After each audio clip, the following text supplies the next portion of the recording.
مصعب بن زبیر کا قتل۔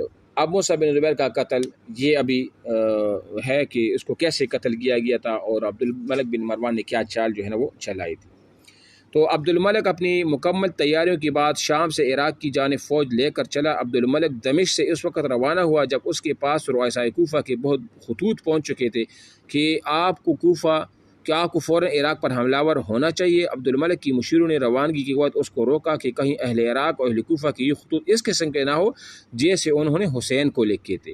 عبد الملک نے کہا کہ حسین تو محض کوفہ کے بھروسے پر چل دیے تھے نا، اور میں ایک زبردست فوج کے ساتھ جا رہا ہوں، یعنی مطلب ظاہری بات کے پاس تو فوج نہیں تھی، مجھ کو ان کی بدعہدی کی یا بے وفائی کی سے کوئی نقصان نہیں بچ سکتا، اور مجھ کو یقین ہے کہ وہ جب مجھ کو ایک طاقتور فوج کے ساتھ دیکھیں گے تو ہرگز اپنے ان وعدوں سے جو وہ خطوط میں کر رہے ہیں نہیں پھریں گے، مطلب پھر وہ میرا ساتھ دیں گے۔ آخر عبد الملک نے فوج لے کر چلا۔ ادھر سے اس کی آنے کی خبر سن کر مصعب بن زبیر بھی روانہ ہوئی۔ جس زمانے میں عبد الملک کی فوج کشی کی خبر کوفہ میں پہنچی، اس سے پہلے مصعب بن زبیر عمر بن عبداللہ بن معمر کو خوارج کے مقابلے کے بصرہ سے فارس کی طرف بھیج چکے تھے، تو وہ چونکہ وہاں موجود نہیں تھے لہٰذا عمر بن عبداللہ بھی اس لڑائی میں موجود نہ تھا، اور دارجہ سلی کے قریب دونوں لشکر ایک دوسرے کے مقابل پہنچ کر خیمہ زن ہوئے۔ مصعب بن زبیر کی فوج بہت توڑی تھی کیونکہ عین روانگی کے وقت بہت سے لوگوں نے حیلے اور بہانے کر کے جانے سے انکار کر دیا تھا۔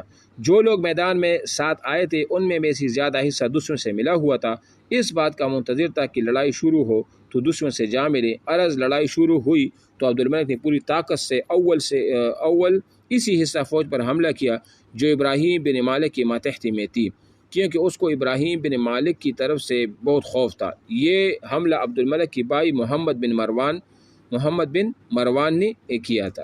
اس کو یہ وہی محمد بن مروان ہے، کون ہے؟ جس کو مروان ثانی بھی کہا جاتا ہے، اور جو بنو امیہ کے آخری خلیفہ تھے، جس کو بنو عباس نے شکست دے کر پھر مارا بھی تھا، قتل بھی کیا تھا شام کے ایک علاقے میں۔ سمجھ آ رہی ہے نا میری بات؟ اچھا جی، بھائی محمد بن مروان نے کیا تھا۔ طرفین سے خوب داد شجاعت دی گئی۔ آخر ابراہیم نے محمد بن مروان کو پیچھے دھکیل دیا۔ محمد بن مروان کو ہزیمت ہوتے ہوئے دیکھ کر عبد الملک نے عبید اللہ بن یزید کو ایک تازہ دم فوج کے ساتھ محمد بن مروان کی مدد پر بھیجا۔ اب جم کر مقابلہ ہونے لگا۔ اس معرکہ میں مسلم بن عمر باہری، قتیبہ بن مسلم کا باپ بھی کام آیا تھا، ٹھیک ہے نا۔ ابراہیم پر دشمنوں کا ہجوم دیکھ کر مصعب بن زبیر نے عتاب بن ورقہ کو ابراہیم کی مدد کے لیے بھیجا۔ عتاب بن ورقہ پہلی ہی در پردہ عبد الملک کی بیعت کر چکا تھا، وہ ان سے مل چکا تھا۔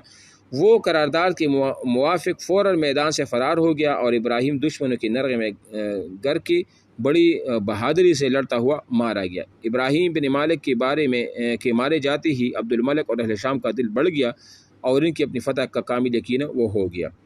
اب آگے کیا ہوا کہ مصعب بن زبیر نے دوسرے سرداروں اور اپنے ہمراہیوں سے آگے بڑھنے اور حملہ کرنے کے لیے کہا، مگر کوئی اپنی جگہ سے نہ ہلا۔ سب نے اس کان سنا اور اس کان پر اڑا دیا، یعنی ایک کان سنا اور ایک کان سے اڑا دیا، یعنی بات سنی نہیں۔ معدود سے چند آدمی تھے جو میدان میں لڑ رہے تھے، باقی تمام فوج کوفیوں کی کڑی ہوئی تماشا وہ دیکھ رہی تھی۔ یعنی وہی معاملہ ہوا جیسے امام حسین کے ساتھ کوفیوں نے کیا تھا۔ کوفیوں کی یہ غداری در حقیقت اس غداری سے جو انہوں نے امام حسین سے کی بہت بڑی ہوئی تھی، کیونکہ حسین کا ساتھ نہ دینے میں ان کو ابن زیاد اور اس کی لشکر نے مجبور کر دیا تھا، اور خوف و ہراس ان پر غالب ہو گیا تھا۔ لیکن مصعب بن زبیر کے ساتھ نہ دینا سراسر ان کی شرارت، غداری اور محسن کشی تھی۔ عبد الملک یہ نہیں چاہتا تھا کہ مصعب بن زبیر قتل کی جائے، کیونکہ وہ تو ایک بہت بڑے وہ صحابی بھی تھے، اور اس طرح زبیر بن عوام کی بیٹی بھی تھی، اور عبداللہ بن زبیر کے سگے بھائی بھی تھے۔ اس لیے اس نے اپنے بھائی محمد بن مروان کو مصعب کے پاس بھیجا اور کہلا بھجوایا کہ آپ کی طرف سے اب لڑائی کی شکل بگڑ چکی ہے، آپ کو کسی طرح فتح نہیں ہو سکتی، میں آپ کو امان دیتا ہوں اور آپ میری امان قبول کر لیں۔ مصعب نے اس کا انکار جواب دیا اور کہا کہ مجھ کو صرف اللہ کی امان کافی ہے۔ اس کے بعد مصعب بن زبیر کے بیٹے عیسیٰ سے محمد بن مروان نے کہا کہ تم کو تمہارے باپ مصعب دونوں کو امیر المؤمنین عبد الملک نے امان دی ہے۔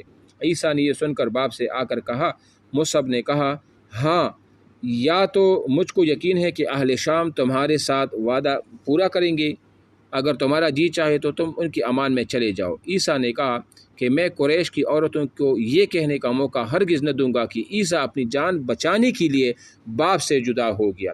مصعب نے کہا اچھا، تم اپنے چچا عبداللہ بن زبیر کی طرف مکہ روانہ ہو جاؤ اور ان کو اہل عراق کی غداری کا حال سناؤ، مجھ کو یہیں چھوڑ جاؤ، میں نے اپنے آپ کو مقتول سمجھ لیا ہے کہ میں قتل کیا جاؤں گا۔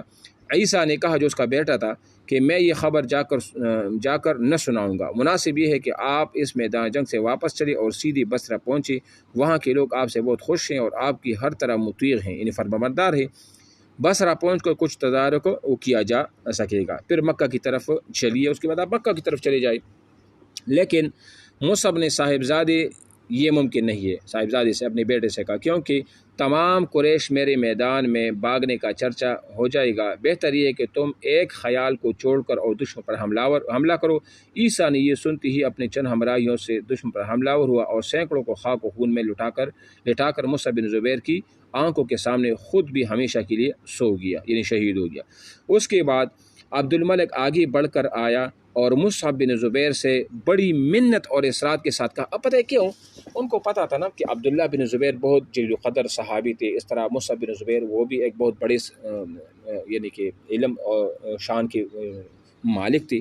تو عبد الملک نہیں چاہتا تھا کہ میرے ہاتھ جو ہے نا ان کی بے گناہ خون سے کیا ہو، وہ رنگین ہو۔ بار بار وہ ان کو یہ کہہ رہا تھا کہ آپ کیا کریں، آپ منت و اصرار کے ساتھ کہا کہ آپ اب میدان سے چلے جائیں یا امان قبول کر لیں، یہاں تک کہ اس نے اس اصرار میں الحاد و عاجزی سے کام لیا، مگر مصعب نے اس کی طرف مطلق التفات نہ کیا۔